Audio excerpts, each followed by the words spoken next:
Good morning, Philippines, mga kabarangay, mga kababayan, mga kapatid. Ngayon po ay araw ng Linggo, January 25, 2026. Marami pong mga balita, pabalik-balik na lamang, kaya honestly po, medyo nakakapagod, nakakaasar na magbigay ng komento. Subalit, kailangan po pag-usapan natin nang sa gayon ay una for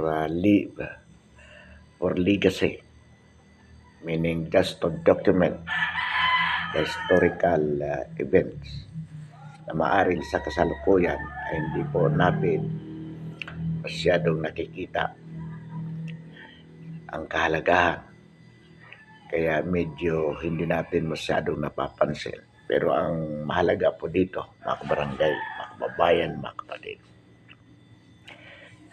yung nagkakaroon po tayo ng mga kumbaga chronological records of events as they go along. Halimbawa po, mga kabarangay, mga kababayan, mga kapatid, ito pong impeachment na inihain sa Kamara against the President. Alam po natin, mga kabarangay, mga kababayan, mga kapatid, na wala pong mangyayari dito sapagkat ang gobyerno sa ngayon, sa ilalim ng bangag na Pangulo, ay talagang malaking sindikato. At kasabwat dito, alam natin, ang Kongreso, both the House of Representatives and the Senate. Alam po natin, mga kabarangay, mga kababayan, mga kapatid, na ang ginagawa ng Kongreso ay una, pagtakpan ang bangag na Pangulo na siyang hari ng sindikato ng pangungurakot at pagnanakaw sa kaban ng bayan. Yan po ang una nilang layunin, pagtakpan. Pangalawa, siyempre po, yung manatili sa pwesto ang Pangulo nang sa gayon ay tuloy-tuloy ang kanilang syndicated way of stealing the people's money with the conspiracy of Congress. Tulad po ng inihaing impeachment. Na ang balita po natin, mga kabarangay, mga kababayan, mga kapatid, unang-una po dito, ang naghain di umano ng impeachment complaint ay mismo ang abogado ni Lisa Araneta Marcos, the First Lady. So ano po ang implication nito? Definitely, yung ihahain nilang impeachment is defective in terms of insufficient forms or substance. At kapag ang balita nga po natin ay nasa Committee on Justice na. So pag nasa Committee on Justice yan, sasabihin nilang walang sapat na ebidensya or hindi tama ang forma, whatever, insufficient evidence or lack of sufficient forms and substance. So, i-dismiss po nila. Pag na-dismiss po yan, mga kabarangay, mga kababayan, mga kapatid, wala na pong pwedeng impeachment complaint na maihahain against the President hanggang 2027 sapagkat alam po naman natin na pinagbabawal ng saligang batas na magkaroon ng dalawa o higit pang impeachment complaint against the same impeachable officials within 1 year. So, ibig po sabihin, yung naunang complaint na inihain ng mga tao ni mismo ng Pangulo, abogado ni Lisa Marcos, ay will consider as a part to a successive impeachment complaint within the year. So, yan po talaga ang number one intention niya. Nabalitaan natin na maraming mga succeeding complaints ang hindi tinanggap ng Senado o ng House of the Representatives na pwede natin sabihin na mas substantial and mas credible. Pero ang balita po natin hindi tinanggap ng House of Representatives just last week sapagkat di umano wala yung Speaker of the House o yung Secretary General of the House nasa Taiwan dahil ang authorized lang daw na tumanggap ay mismo ang Secretary General ng Kamara. Yan po mga kabarangay, mga kabayan, mga kapatid ay kalokohan. Sapagkat kapag sinabi po ng saligang batas o ng House rule na ang pwedeng tumanggap is the Secretary General, it does not mean that it is very personal to him. Na ibig sabihin, personally siya ang tatanggap. Hindi po yan ang ibig sabihin, mga kabarangay, mga kababayan, mga kapatid. Ang ibig po sabihin yan, the office of the Secretary General. So meaning, whoever is there, provided he is a legitimate staff in that office during the office hour of the day, pwede po niyang i-receive ang impeachment complaint na inihahain ng sinuman. The act of receiving is a ministerial act of any person who is in charge on the day of the Secretary General's office. Hindi po ibig sabihin personally yung tao mismo na Secretary General lamang ang pwedeng tumanggap. Sapagkat sinabi ng saligang batas o ng House Rule na ang pwedeng tumanggap lamang ay Secretary General ng Kamara. It does not mean, inuulit po natin, na personal to him. It is the office of the Secretary General that is authorized to accept, to receive any impeachment complaint filed for the purpose. And any person, authorized employee of that office is duty bound to receive whatever is being filed at the said office. Kaya kalukuhan po yung mga ginagawa ng mga nasa gobyerno. Yan ay hayag-hayagan ng panluloko sa sambayan ng Pilipino. Mga kabarangay, mga kababayan, mga kapatid. Kaya kung nasasabi natin na itong kasalukuyang administrasyon ay malaking sindikato sa ilalim ng pamamahala ng bangag at korap na Pangulo. Sapagkat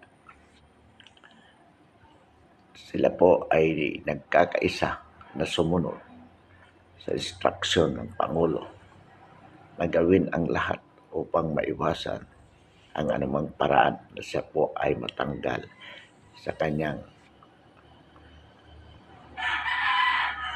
opisina as a president.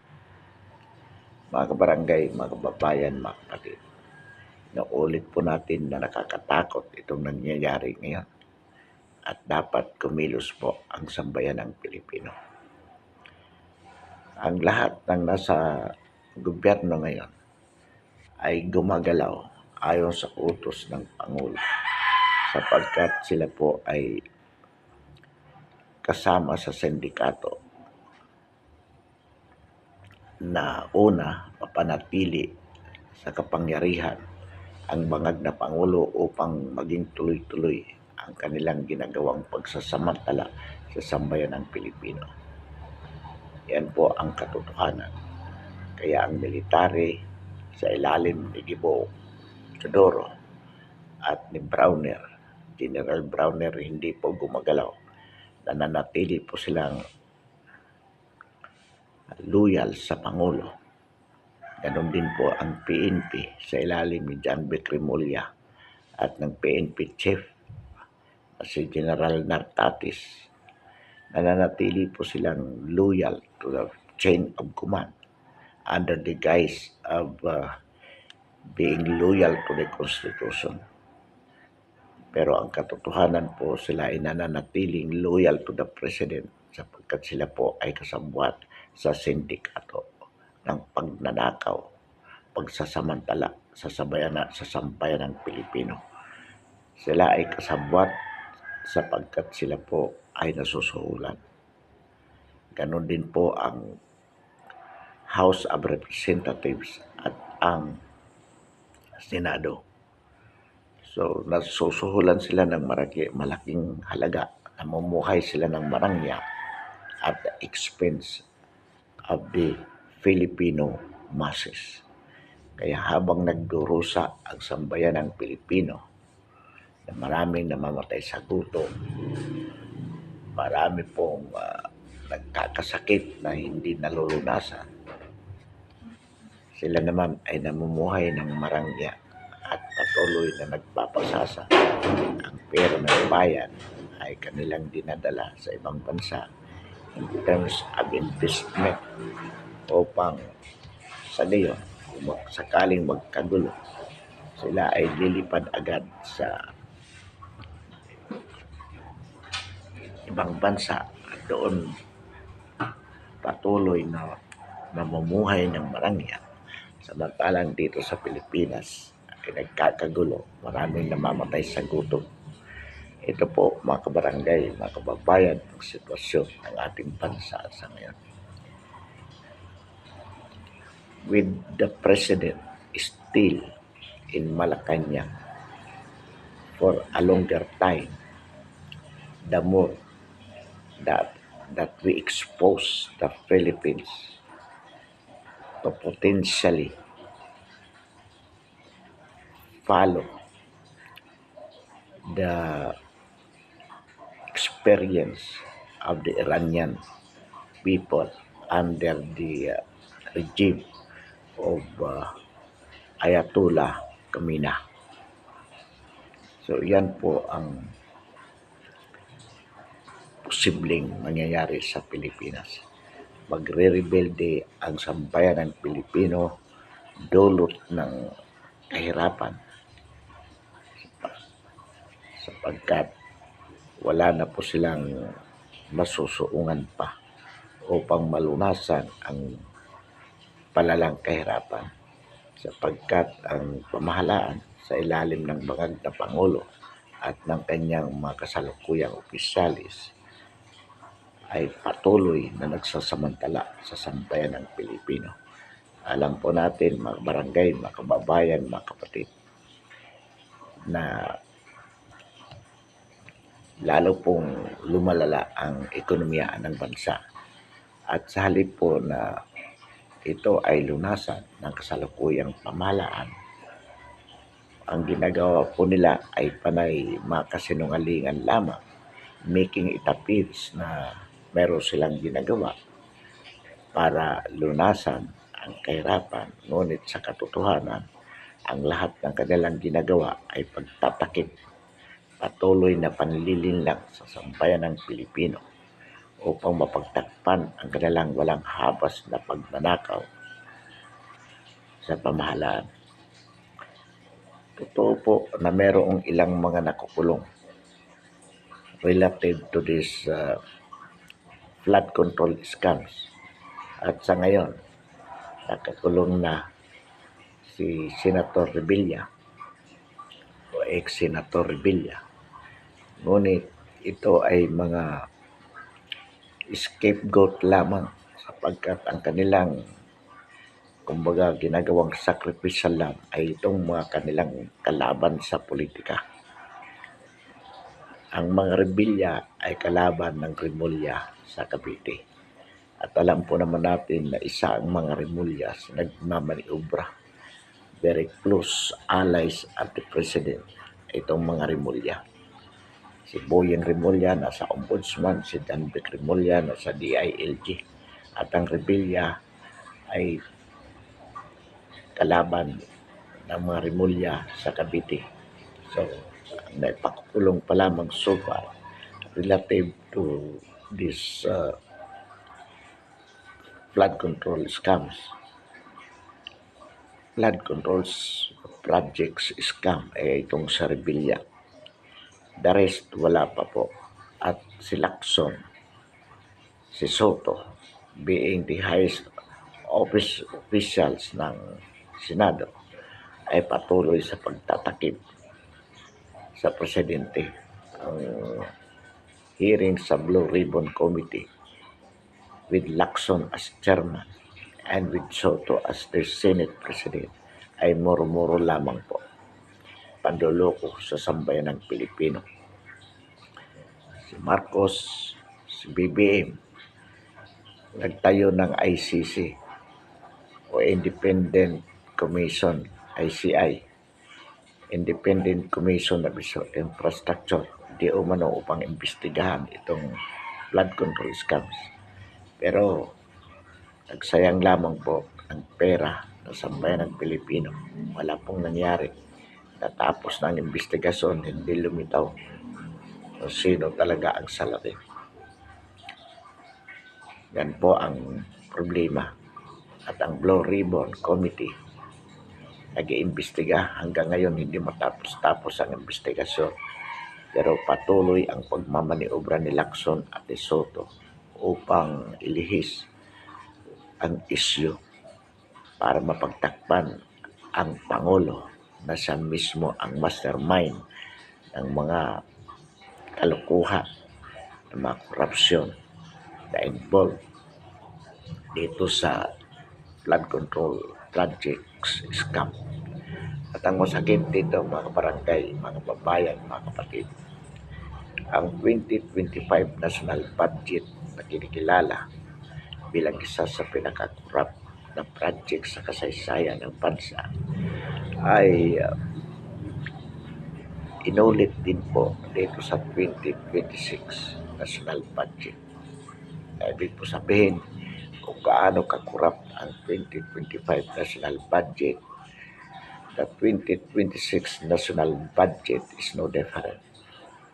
Ganon din po ito kakurap. Kumbaga nagbihis lamang from malaking halaga na nagamit ng flood control project scam na inilaan sa DPWH.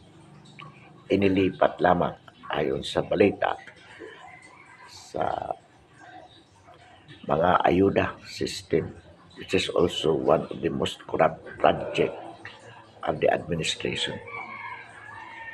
Intended na paghati-hatian din ng pera, ang pera ng bayan among the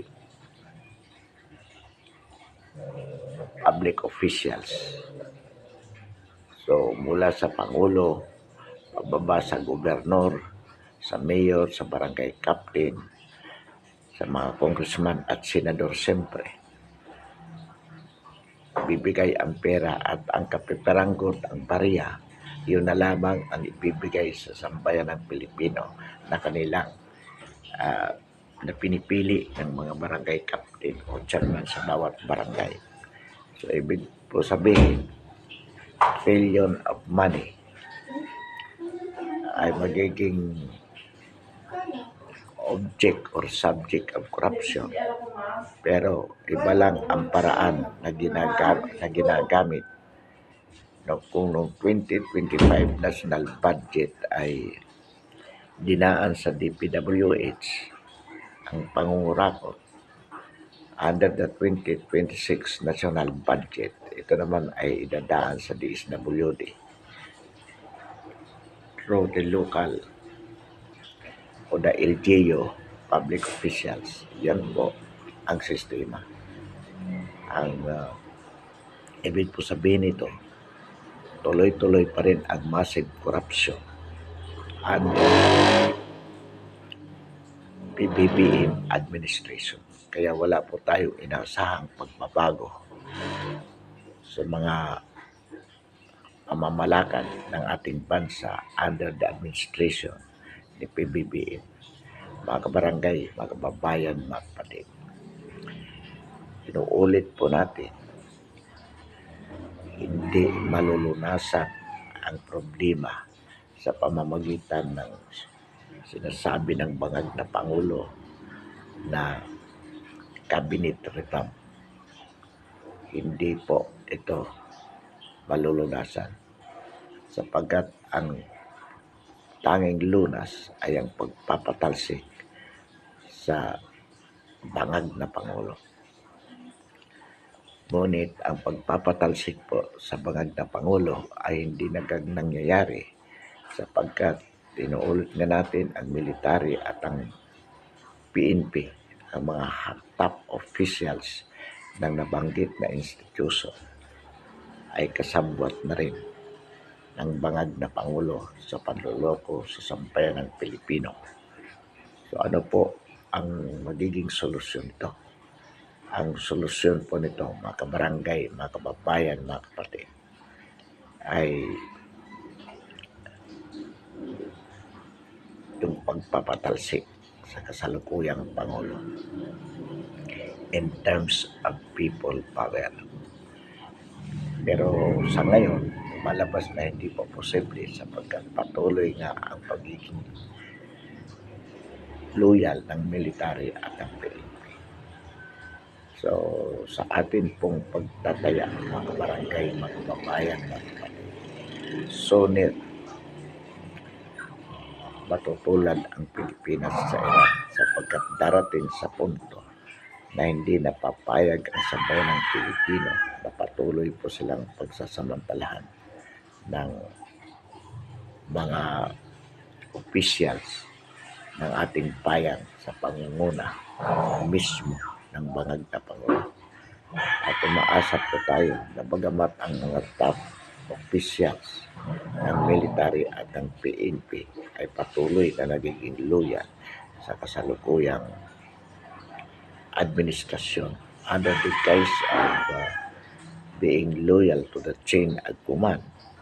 Sa atin pong paniniwala, mga barangay, mga kababayan, mga kapatid, marami na rin pong mga opisyalis at enlisted personnel of both institutions, the PNP and the Armed Forces of the Philippines, na talagang disgruntled na po. They are just waiting the opportune time para magdeklara ng kanilang withdrawal of support. In fact, meron na pong nangyari dito.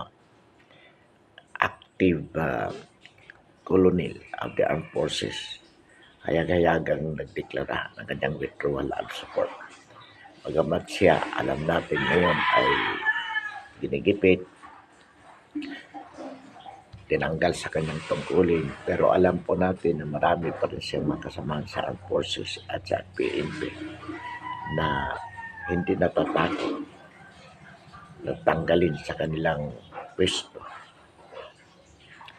Bagamat alam natin kailangan nila sapagkat sila ay may mga pamilya, but then at the proper time, sila po ay kakalas sa sindikato na kanilang kinasasadlakan sa ilalim ng pamumuno ng Pangulo ng Republika ng Pilipinas sa katauhan ni BBM.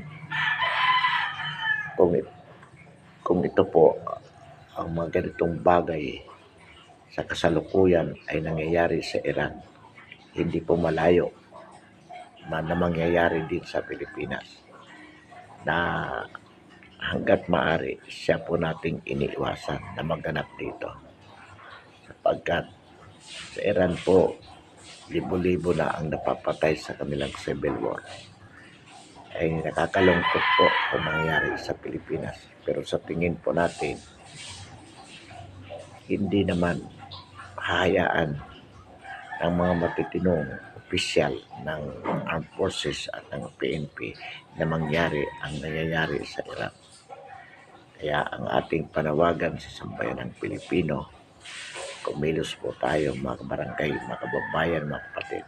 Hanggat may panahon pa po tayong kumilos upang maiwasan ang nangyayari, mga bagay na nangyayari sa Iraq.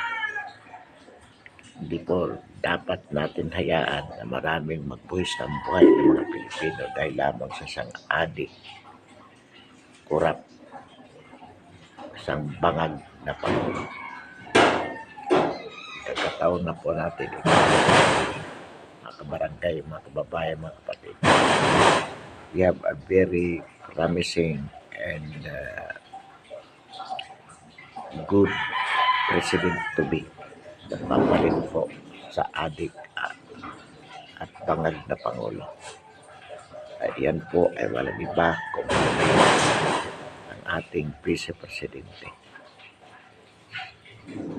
So, any moment na mag-resign o mapatalsik ang kasalukuyang bangag at kurap na Pangulo, constitutionally, nariyan po ang successor and the person of the Vice President na sinisigurado po natin na mas matino at mas effective President. So, kailangan lamang po patalsik ang kasalukuyang Pangulo. Mga kabarangay, mga kababayan, mga kapatid, tandaan po natin ito. Hindi po natin mapapatalsik hanggang 2028 ang kasalukuyang bangag at kurap na Pangulo. Sa 2028 po, hindi matutuloy ang sinasabi nating presidential election sapagkat sigurado po na ang gagawin ng mga sindikatong ito ay magdeklara ng martial law upang sila ay patuloy na manatili sa kapangyarihan at the expense of the Filipino people. Wala pong pagmamahal sa bayan ang mga kasalukuyang opisyalis ng pamahalaan.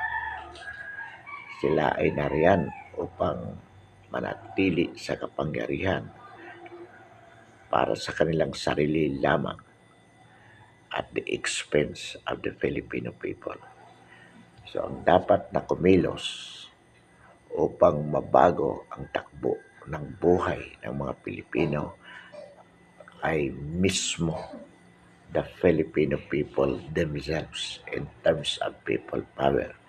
Naniniwala po tayo na pag milyon ang lumabas sa kalsada to demand the ouster of the President, marami po sa Armed Forces of the Philippines, Armed Forces of the Philippines at the PNP, in the person of the enlisted personnel, ang magwi-withdraw kanilang suporta sa kanilang commander-in-chief. At ito lamang po ang kanilang hinihintay, ang paglabas ng million Filipinos sa kalsada in terms of its success. Kaya ang ating panawagan sa sambayanang Pilipino, pakita po natin ang ating pagkamuhi sa kasalukuyang presidente na wala pong ginawa kundi pagpahirap sa sambayanang Pilipino. At samantala, mga barangay, mga kababayan, mga kapatid, lakasan natin ang ating talakayan ngayong umaga. Muli, maraming salamat.